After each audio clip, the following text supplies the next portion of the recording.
Hello. Hi. We're in. We How? made it. I'm fine. I'm good. I'm really excited about today's conversation, actually. Yeah, So me too. I can't wait.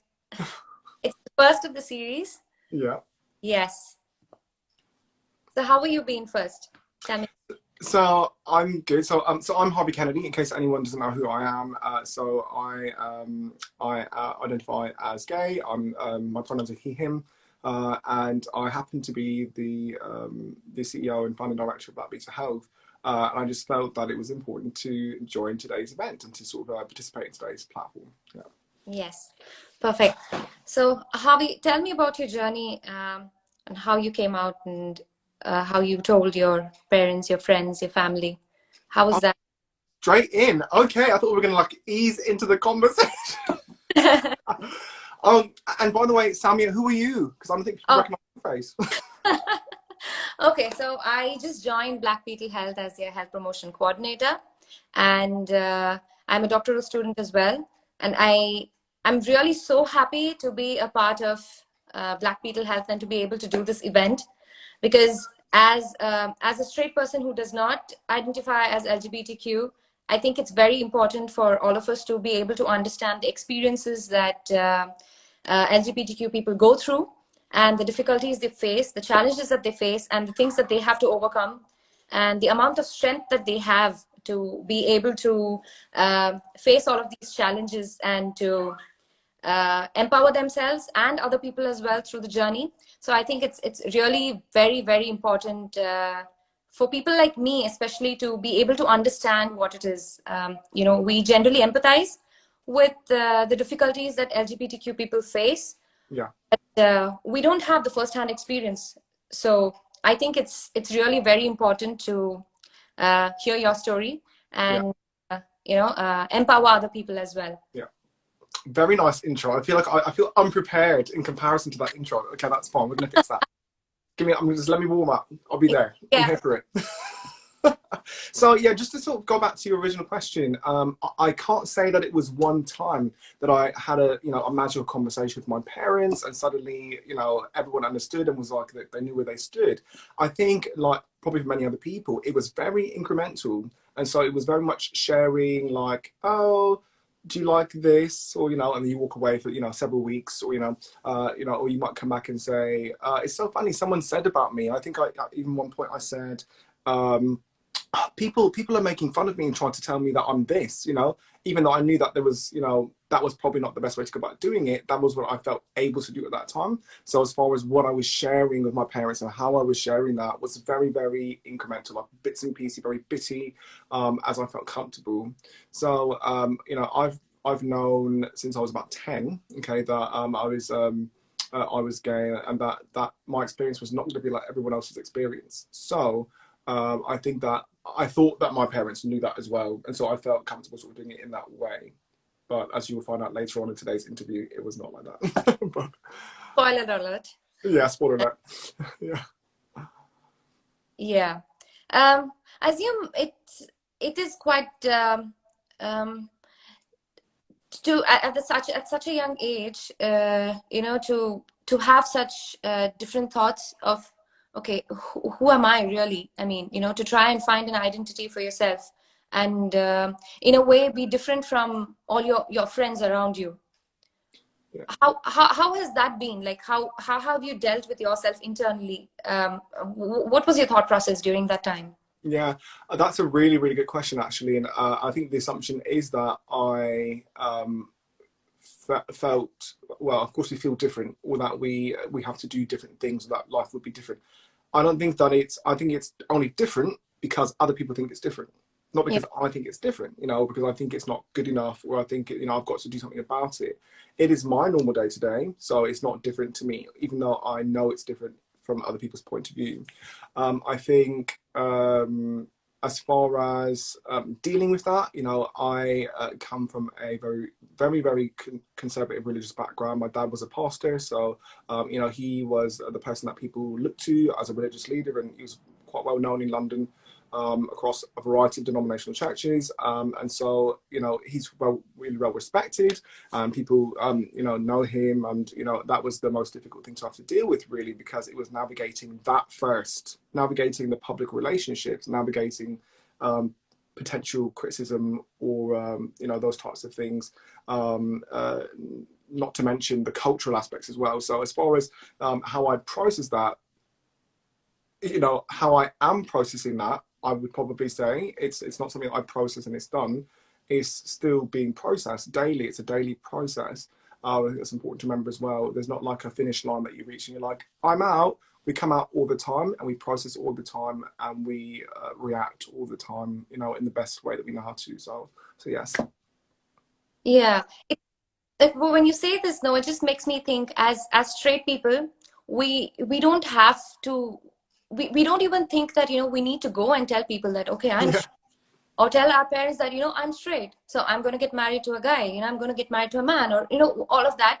But it's really, sometimes it's very upsetting and disappointing to see that, you know, gay people have to actually go and tell their parents or tell everyone else, I'm gay. Mm-hmm, You know, mm-hmm.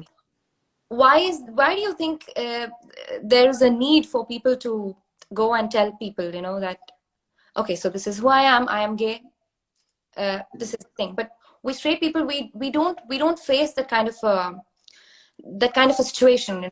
So do you think there's this kind of a prejudice there? I mean, Yeah. I mean, there's a lot in that question, and I have a lot to say about that question in response. But I think that we know it's the norm. We know it's the norm that people recognise that, you know, people, you know, a male presenting person and a female presenting person would fall in love and have, you know, a fantastic, you know, wedding. Cinderella teaches us that. Okay, yeah. so we learn our lessons even in, you know, as a child from stories like Cinderella. You know, the princess finds the prince. It's very prescriptive. It's very constructed, and it's fed to us, you know, regularly everywhere. And so we accept that easily. You know, if that had been what had happened, you know, in relationships like mine or like other people who identify as LGBTQIA or other. I don't even want to use the word other because that's controversial as well. But, you know, in another way, I think that it would be as easy to come, you know, to not have to come out to your parents, and it would be like, oh, okay, that's what you're doing. But we were not fed that. There was an absence of that type of dialogue and conversation. So how could we expect people to, you know, just be accepting? And that's something really important to keep in mind as well. We cannot expect people, okay, to go through in a lightning speed, you know, type of way, the process of accepting it when we didn't go through it in a lightning way, and we're still going through it. It's quite a long journey. So, you know, I think that it's really important to be realistic in what that coming out journey could look like for people and who could be affected by that when they hear that news and how they might be affected. What we want to really regulating is reacting in a respectful way. Okay, and that's what we're trying to really navigate, is encouraging people who do not understand this journey and might not have had that personal experience, just to be respectful. You know, I'm not saying, oh, please join, you know, please join me, please join, you know, join my team. It didn't work that way for me, and it shouldn't work that way for someone else. So it's just about the respectful boundaries there, and learning how to respond in a respectful way. Yeah. So yeah, I hope that answers your question. Yeah. Speaking about boundaries, do you think that because a lot of people, they're very sensitive about this topic, you know, about, you know, talking about, Absolutely. yeah. So do you think because as straight people, we don't know where the boundary is, you know, okay, what questions can we ask, what can we not? So there are people who get overly sensitive, you know, about it, and it's totally understandable because of the experience that they've been through, you know, and what they faced throughout. So what do you think are the quite stereotypical questions that people, you know, people just assume about the LGBTQIA plus people, and like, what are you tired of hearing? Yeah. Okay. So the first thing I want to say is I would never try to answer the question on behalf of all LGBTQIA people, Yeah, because the types of questions that people will be getting will be completely different. yeah, But what yeah, I can speak on is the questions that I know that me as a gay identifying person. By the way, side street, the fact that I identify as gay, even that word was fed to me. So if that word had never been fed to me, it wouldn't be a box that I need to tick. Let's just clarify that. yeah, Let's let that sit there for a tiny bit. Okay, so so if you know when I say at 10, okay, I understood my you know something was a bit different about me. I only knew it was called gay because someone said that to me. Okay, Yeah. quite a, first, if I'm quite honest, a derogatory type of way. Okay, they were trying to be quite you know unkind about it, and that's where I first learnt what that was. So coming back to the main street question, what you're asking me is questions I'm tired of being asked. Might include things like. Um, you know, so are you still going to get married to a woman then? You know, so you know, people separating being gay from what your actual um, social practice would be. Yeah. Okay, so you're still going to get married then, or they might ask me, so you're not going to get married then, or they might ask me, so you're not having. Oh, so did you not want children? These are questions that I think I make me rub my hands like this. Okay, because they're not thought through. Okay, asking me questions about my ability to do things that we understand as being you know life accomplishments or things that we could be proud of. So that must be very hard. It's a fine thing to say, but after that, saying things like "that's so unfortunate" or but you're so attractive. Oh, I didn't realize that when you came out as gay that it was like a criteria to be like unattractive or to be undesirable or that, you know. So these derogatory types of things. It's like, so because you think I'm attractive, I should be in a heterosexual relationship. So because you think that I'm, you know, I've now come out to you and I've said I'm gay, that children are not an option for me. Or, you know, you feel that because I said I'm gay, I'm in some type of unfortunate situation. These are not words that I use to describe my own situation. So why do people feel the right to use them to describe my situation? So just something to think about. Now, and those are the ones that come to my head straight away, you know. Yeah. So you've heard this a lot, I assume, like a lot, and you're tired of hearing people um, tell this to you. I mean, there's only so much that you can actually tell people that, you know what, please just don't ask questions like this, because when people ask us the question, we assume it's just very natural, you know. It's like, Mm-hmm. oh yeah, yeah, I'll get married. Oh yeah, Mm-hmm. you're gonna have. Mm-hmm. So it's just you know, that's how the social norm, like how we are constructed, Mm-hmm. we are meant to look at the world like. Yeah.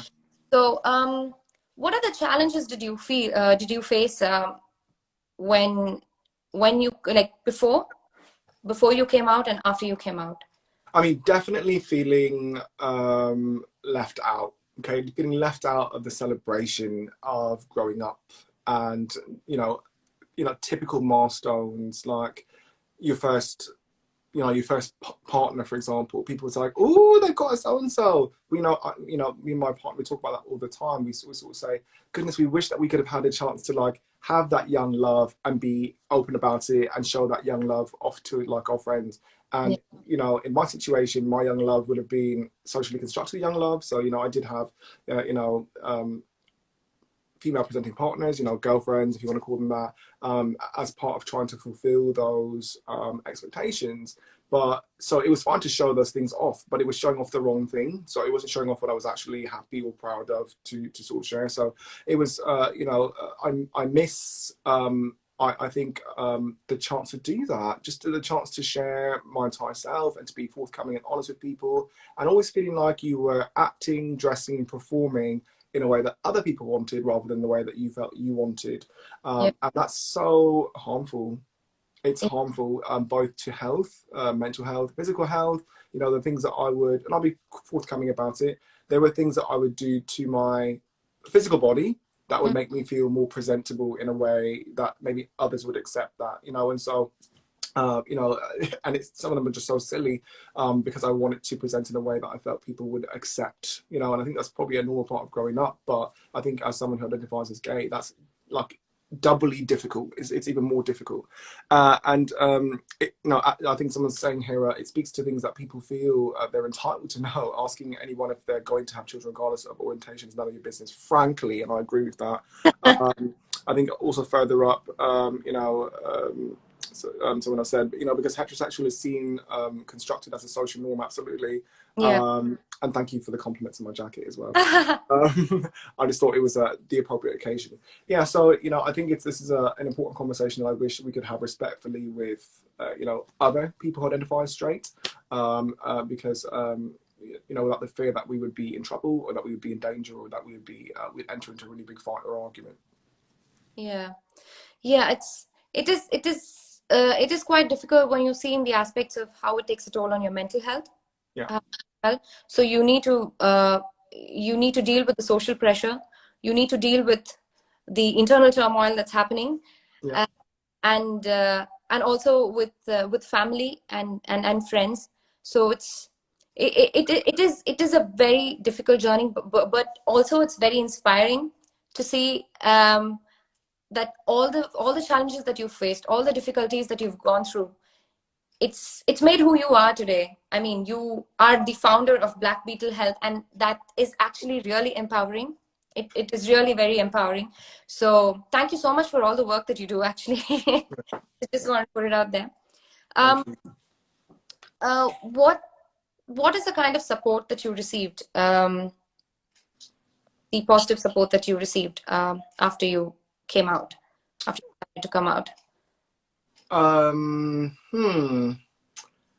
That is really tough, because I think it happened so late in my experience.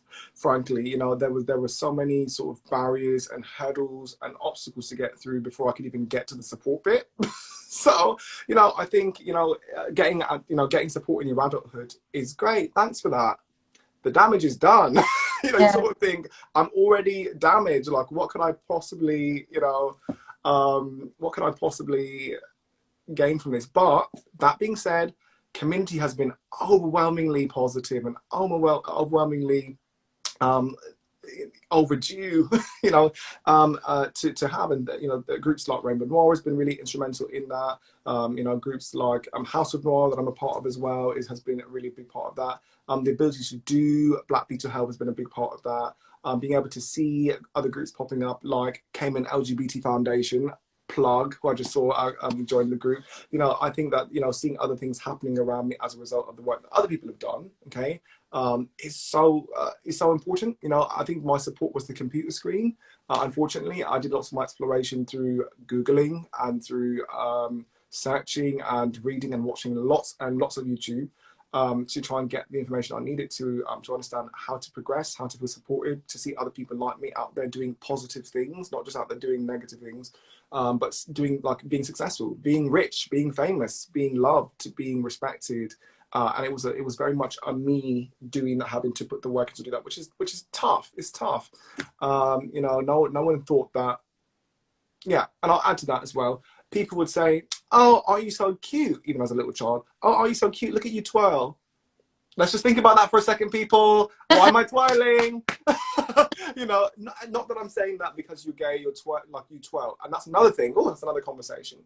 It does not mean because a child might be effeminate that they will be gay. It does not mean that if someone is gay, they must twirl. It does not mean that if someone is very comfortable with female, presenting people, oh, they must hate, the other sex. So we need to really just separate and strip all of that back a bit and just try to compartmentalize in the safest way the ways in which we can identify what it is like to be gay or LGBT and how to navigate that. So my search was very much Google. My search was very much, YouTube. I was really lucky to be raised in a YouTube generation, so I had access to things like YouTube because people who became before us didn't have access to YouTube. So what the hell do they do? It's stressful to think about what their journey must have been like.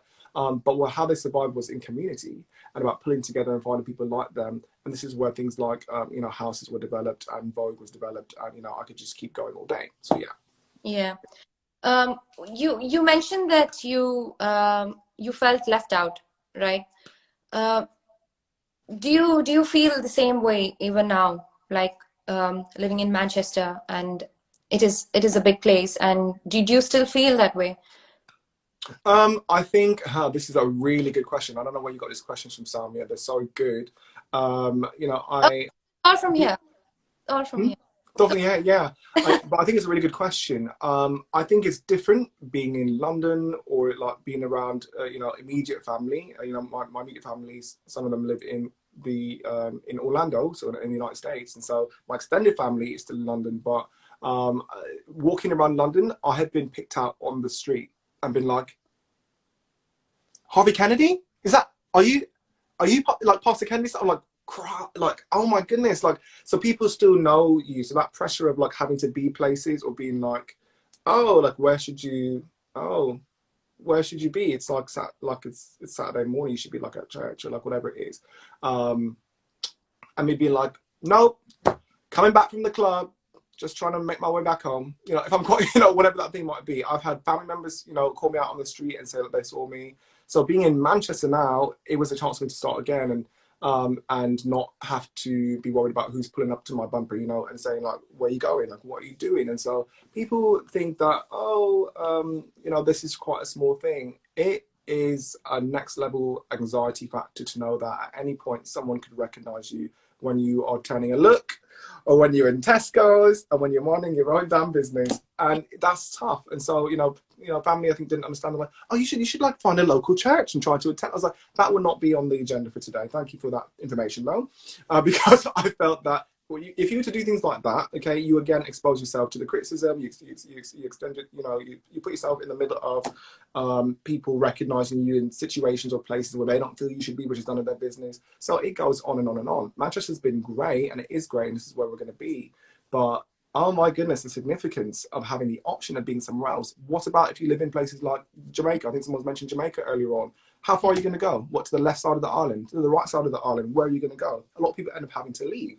And so it's, that is my answer. And I hope that sort of answers your question. But Manchester's been extremely, it still has its problems. It still has all the things you would have in a place like London, that place that you would have like in Jamaica, in different countries in Africa. It has its problems. There were still people out here doing homophobic things and racist things and things that make people uncomfortable. But at the same time, for me, it was an opportunity to sort of start again and move forward and do what I thought I needed to do, to have peace of mind and to do what I know I needed to do. And I actually just saw a friend I used to have in Korea, Noah, just come on this call as well. That's a whole experience. I was in Korea for nearly 6 years. I lived in Korea for nearly 6 years, and it wasn't until the latter part of that I was able to find like the LGBT community over there in Korea as well. And there's only one street. There was one street, not like Canal Street, but a bit like Canal Street, where you could find that community again. And so it's not a simple or small thing. There are pockets of people all over the world trying to find that community, trying to find their way. And I've done that several times. So yeah. Yeah. So I think we have the Cayman LGBTQ community join us. So hello, thank you so much for joining us. Yeah. And also someone has said that, because I'm Jamaican, people expect me to dance inappropriately at parties and be loud and rowdy, and I'm nothing like that. Yeah. Yeah. It's been performative. Harvey? Hmm? Have you had to deal with something like that? Like people expect you to be a certain way when you go to parties? Yeah. Oh, definitely. And I do think it's a survival tactic, and it's something I really, I feel really passionate about, because, and it goes back to the link with people feeling that because you're gay, you must be effeminate, or because you're effeminate, you must be gay. And we enter this protective practice of being performative. Okay, and we end up, being things that we wouldn't be behind closed doors. We wouldn't necessarily be like that way at home, but we think, oh, okay, let me scrape myself together and be performative because that's safe. Okay, I can go into a space and I can, be entertaining. I can be loud. I can be dropping, dance moves, and people are like, yes, he's so amazing. But really, when you think about why you're doing that, is that naturally what you would want to do? Are you having fun? Are you enjoying? Or are you performing for your own safety? And that is a real situation. So, I think what that person was speaking about was from a cultural perspective. As a Jamaican identifying person in a non-Jamaican space, people say, go on, you're Jamaican, go on, you're exotic, go on, perform for us. What am I, a monkey? What do I work at the circus? Yeah. Not that there's anything wrong working at the circus, just saying, okay? But what am I? Do I work at the circus? Do I do that? Why are you expecting me to do that? So asking people, interesting. Why do you want me to do that? And they go, well, what do you mean? Ask people the question. Ask them why and see what they say. It's the most empowering thing that you can possibly do. And thinking about why you're doing what you do, and what that looks like, and how that can be quite dangerous and detrimental to other, LGBT individuals coming up who, are falling behind you and falling into the same categories of being performative, where you don't necessarily want to or need to be. Yeah. So, I think, we've got several comments that have come through. Let's just take our time and go through them. So we have someone that says the coming out story is such a complex interplay of class, ethnicity, religious upbringing, place, and historic setting. Thank you for sharing. I'm torn on this, so want to know what you think. So I know who sent this message, and I know why it's such a deep question, such a deep comment, and it's all true, and I totally agree with that. It is complex, and there is no correct answer for that.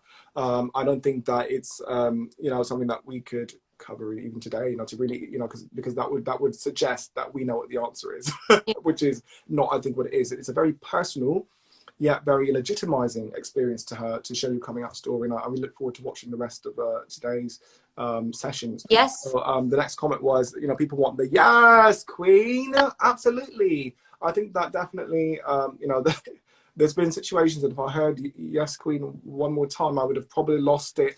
But instead you err on the side of performative and entertainment, and you join it. They say yes queen, you say yes queen back, everyone's happy. There's a time and a place for that. It can be cute, that's fine. But these are the stereotypes that, okay, you're expected to do this, you're expected to say this. Oh yes, come and entertain me, come and twerk over here, please. Okay. Then there's another comment that says the just aim of our activism, advocacy, visibility is to eradicate the need for LGBTQI people to come out. Full stop. Thank you for saying that. But in doing so, we're not stripping our diverse communities of both rich narrative texture and whatever else that they were going to type. So yeah, definitely, I think there is it is a part of our activism, advocacy, and visibility to remove the need to even go through a coming out process. I think National Coming Out Day is a great opportunity. But should we be saying long live National Coming Out Day? We shouldn't be saying that. We should be saying quickly die National Coming Out Day, so we don't have to do it, okay? Because people have gone through a journey of acceptance and have done their research, and they're ready to support, and they're ready to be a part of something, a community that's inclusive and diverse and understanding and respectful, and promotes health for all people and well-being for all people, mental, physical, otherwise, emotional, and also wants to see equality. And that's really what we do at Black Beetle Health. I started going on a bit of a rant there, but also performative behaviour is protective, absolutely, sometimes, and sad, as sad as it always makes me. More so the unifying experience most queer people share. Coming out. So I liked Adelaide's comment that said we'll have other shared experiences once coming out is no longer a requirement. Yeah. This is something I think I spoke at the beginning of the the chat, that it has become a sort of a requirement, to be able to go and tell everyone, oh, okay, I'm gay, I identify as LGBTQ. So I think that definitely has to change. I really hope it happens soon. So what if things had happened ideally, the ideal situation, how would you have wanted it to turn out? Oh, I think there were two ways to answer this. The first could be, I wish as soon as I had a sense of self, everyone would have flocked my way and praised me for how great I was. Okay, and that steps outside of being LGBT. It steps outside of being, straight. I'm sure everyone would love to be praised for just being great people, and our communities would just be our biggest fans, and we'd be at the center of that, twirling around on a pedestal. Okay, unfortunately, life is not really like that. But for me, I think if things had been different, again, it comes back to the respect factor. And I think if I felt that culturally, young POC individuals, it's not about your opinion.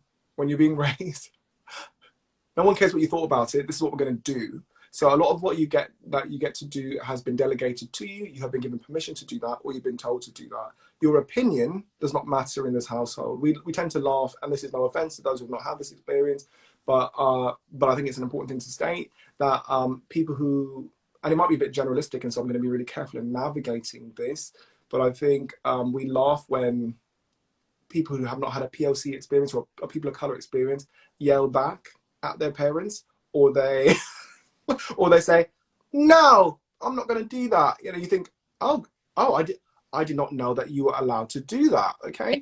A lot of what we are told as children, okay, a lot of what I was told as a child, okay, has been, that was the only option you had. You didn't have loads of options, okay? And so you accept what is on the table, you accept where you're going to be sleeping, and you're certainly accepting what you're going to be wearing. And no, it's not name brand, so don't get excited.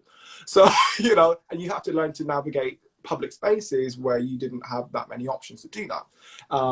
So the other option there is that people completely oppose you. They don't support you, and they, you know, they tell you that, you know, you have no power in this space. I don't respect your decisions. You have no, you know, right to make a decision here, and how strong that can make people. Mm-hmm. So on one hand, I'm saying, okay, this comes your way, and you think, oh, this has really broken me down. Woe is me. What a difficult life. And on the other hand, you go, if I hadn't had all those experiences, I wouldn't be talking on Black Beetle Health Instagram Live or National Coming Out Day in such a confident way, like I don't care. Okay, so you know, so it's about celebrating that journey and saying, actually, I've had to go through the situation. Okay, yes, it was tough. Yes, I've lost a lot of friends. Yes, I've lost a lot of you know, respect from family, and in many ways, family. You know, but at the end of the day, this is the journey I've got to go through, so that I can sleep at night, so I can walk the street in whatever I want to be wearing, you know, in a respectful way, minding my own business, and not be paying anyone any mind. Okay. Yeah. So I think that that from my perspective, that it runs deep. We'll need another live for that. But essentially, my decision to even so much as like open my Instagram and make my Instagram public as opposed to private, it's not necessarily linked to coming out, but it's definitely about being authentic and honest and sharing, you know, that without trying to hide. And, you know, even something as such as, you know, my name is Harvey Andrew Kennedy. I used to spell my name backwards with no vowels in it to try and fly under the radar and avoid people. So it was Yevra Yednak for the longest time. Then it was Yevra, no vowels, encrypted. That is so liberating to leave all that behind and say, do you know what?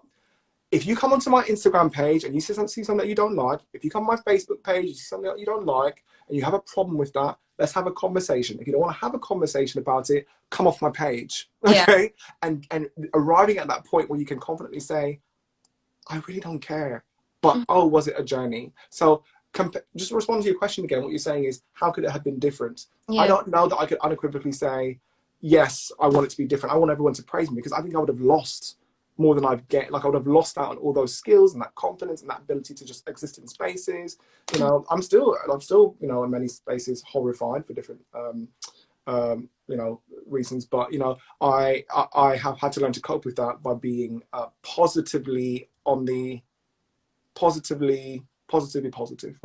I guess, as opposed to feeling like the negative version of that, which is being defensive and being quite nasty back to people and being sassy and hair twirling and angry, okay, as a way of defending myself, as opposed to saying, actually, I don't need to do any of that, because I'm going to be strong, I'm going to be secure, I'm going to state my facts, I'm going to set my boundaries, and if you're not happy with those, then you don't deserve my presence. Yeah, definitely. We have a few comments here. Says that only works for some people, mostly white people. No one should come out. We're all people. Exactly. Yeah. No one should have the need to, you know, come out. Thank you so much for that. And yeah, and your friend says, thanks for answering so well my long question. Question here: do you sometimes feel isolated from family currently due to your sexual orientation? Shall I answer that one? Yes. Okay. Yeah. So some people might know. I think we obviously have some guests on here who don't know me very well. But in waving my hand around, you might have seen a little special visitor on my finger. And, you know, from today, 14 days from now, the plan is I'll be getting married. So that should be the most exciting moment of your adult life. You're going to be getting married, and this is great.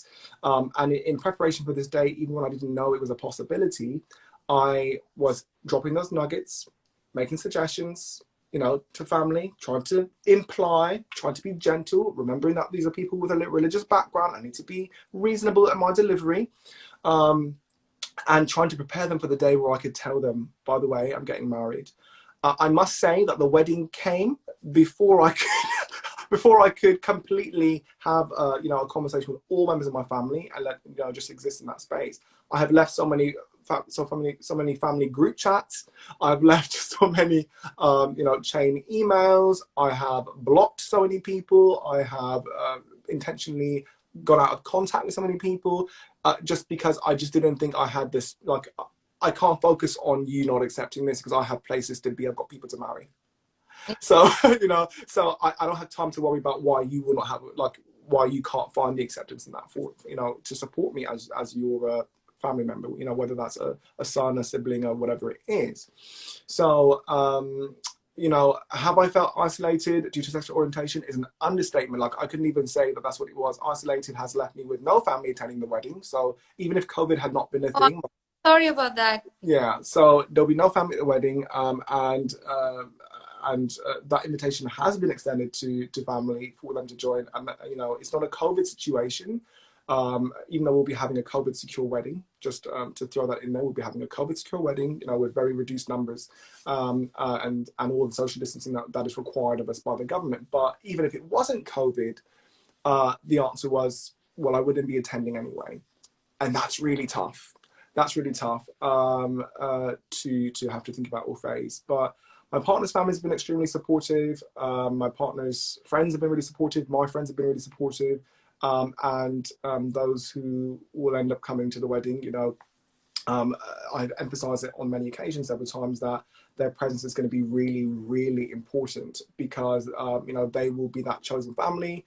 You know, it shouldn't be taken lightly that they've been selected or that they've been invited, or that we are investing in them to be at that occasion because of the rejection factor. And I've lost, yes, friends. You know, you can't really lose family because they're just your blood, but I've definitely lost a lot of friends. People have faded in connection. You know, that's been their way of saying I don't support. They're just gently faded into, you know, nothingness, and that's okay. Yeah. That's okay, because along with that fade went the negativity. Yeah. Along with that fade went the passive aggression. Mm. Along with that fade will have gone that fake support, Mm. which takes away from the celebration that is life itself. And Yeah. so I would just say, yes, you know, rejection has definitely been a thing. Isolation has definitely been a thing. I have been in situations where I've had to be very active in rebuilding my friendship groups and being selective about who I inform. And, you know, as of this week, you know, I had that conversation with more extended family and just stated that, you know, I made sure to just say, this is what's happening. So, and I think even some situations I said, in explaining why I left certain group chats and things, I said, I rejected you first because I didn't want you to reject me. So I rejected you first. And they were just like, oh, you know, I just want to leave them with that, you know, because if it comes to the point where I'm having to reject someone else first, it's saying a lot about what that dynamic is, okay? Yeah. With the fear that someone will reject me. So I am excited about the wedding coming up. I'm excited about this new chapter of my life. I'm excited about making that official and operating within my right to be married as a gay man, Yeah. because I know that wasn't always the case. And Yeah. so just requesting positive vibes from the general public. Anyone who watches this, whether they watch it back or they're watching now, I'm requesting sort of positive vibes as you celebrate wherever you will be with this accomplishment. So yeah. Yeah. So firstly, congratulations on your wedding. I'm so happy for you. And it's really nice to see that your partner's family is really supportive. And I'm so sorry that your parents are not able to be there, and all the things that happen. What at this point, now that you've crossed so many hurdles in life, and So many hearts going. you've come to this point now, and you are in a great place at the moment. You know, you have lovely people around you who love you for who you are and see you for who you are, and you are able to be unapologetically yourself with them, and you are embracing your true self. At this point in life, what would you have wanted to tell your 10-year-old self? She's bringing all the questions. This is such a great question, Samia. Oh, Oh my goodness.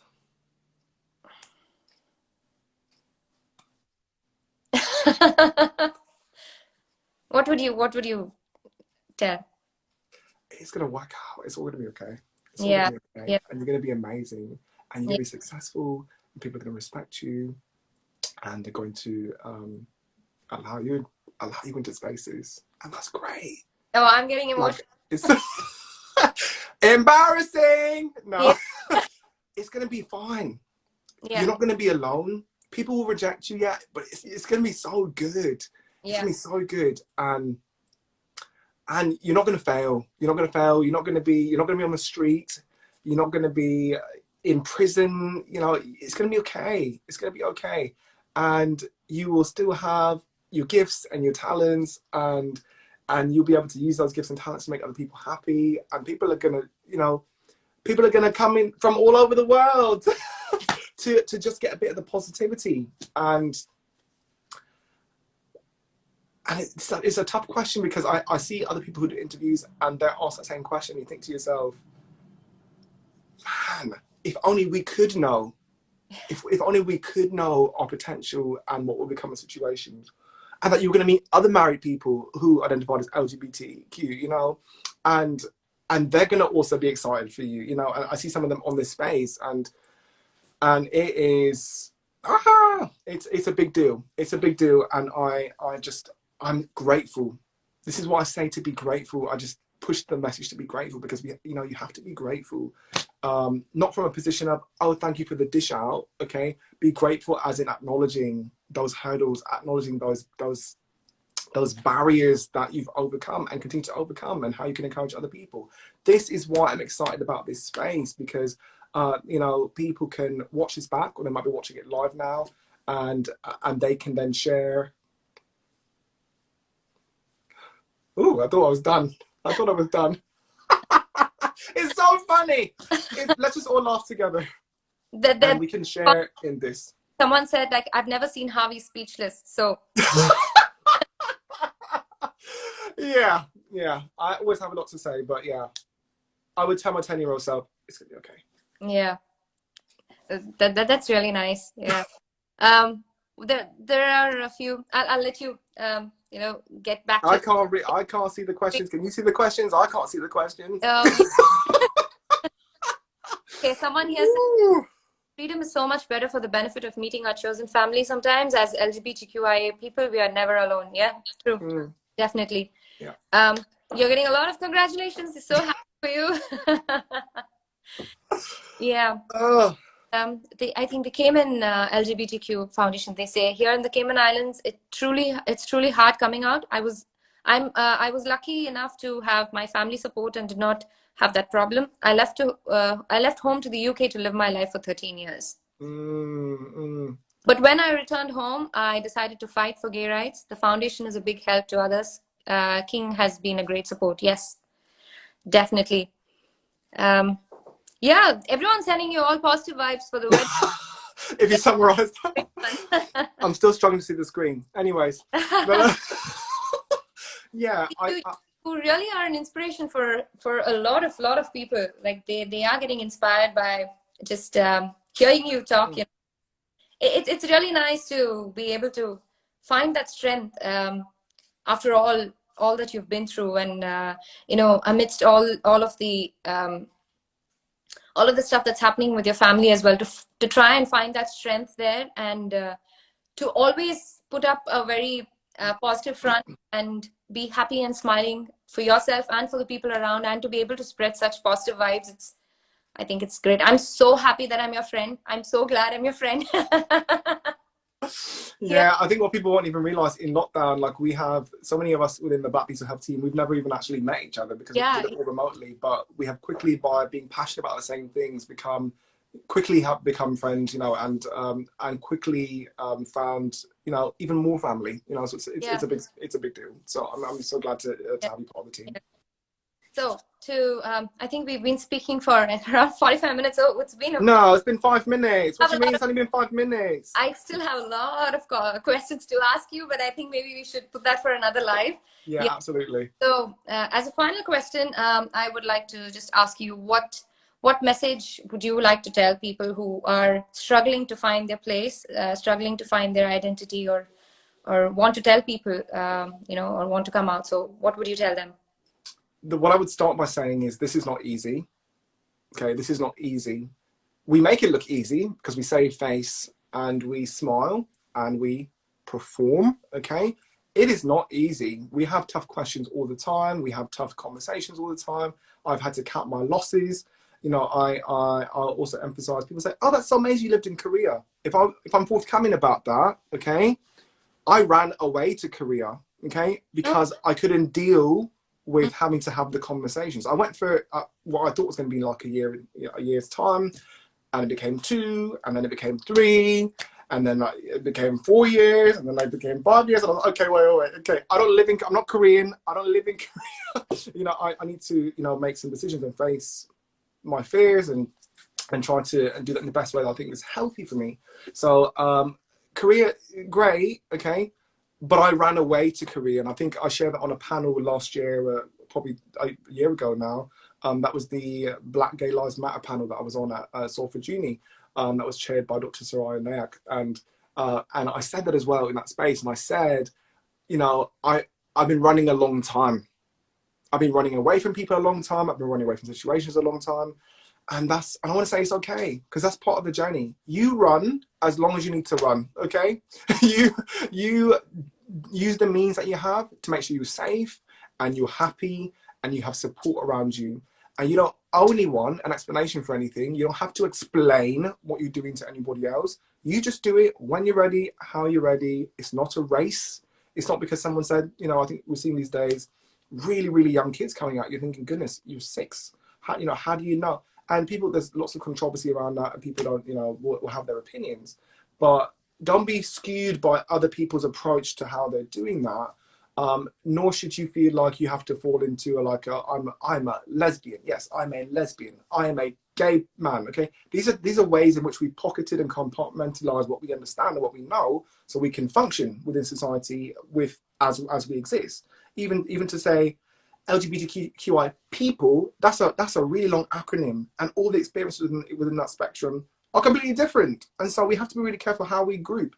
And it's not that we're leaving people out, that we're forgetting people, or we're saying even other, like I said earlier on in the interview, but it's that we're having to recognize the fact that there are unique experiences, even between the L and the G, between the G and the T.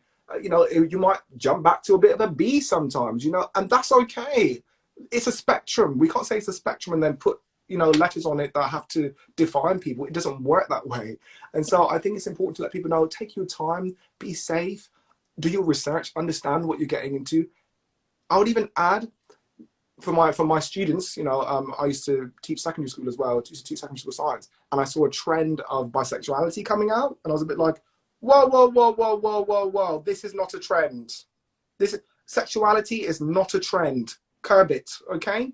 Be careful how you're approaching these things, because the message you're sending is invalidating the experiences of people who actually identify as bisexual and people who actually identify as gay, just in a means of trying to understand themselves. This is not a trend. This is not a show. This is not a game, okay? So if you truly identify as that way, let's have that conversation, but don't just go throwing it all around.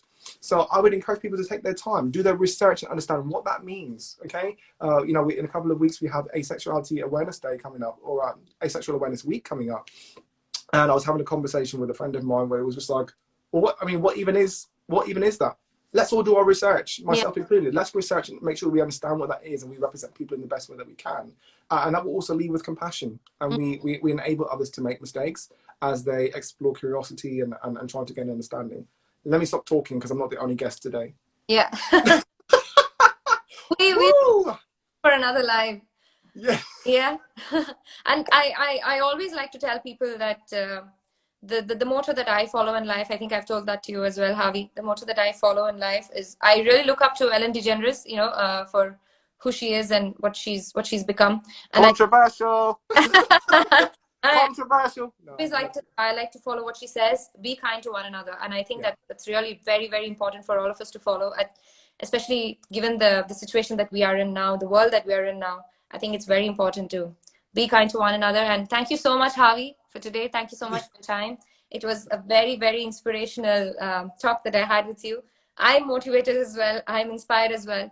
And thank you so much for all the work that you do and for what you stand for. Thank you. And please don't forget to save this on our IG Live so people Yes. can watch it back. Yes. And I'll invite people to come back for any Yeah. of our other events We as well. have more sessions scheduled this for today. So we have one at 2, at 4, and at 6. So everyone, please tune in. And it's going to be very interesting sessions. So yeah, hope to see you all there. Thank you, everyone. Thank you. Thank you so much, Harvey. Bye-bye. Thank you all. Bye. Bye. Bye.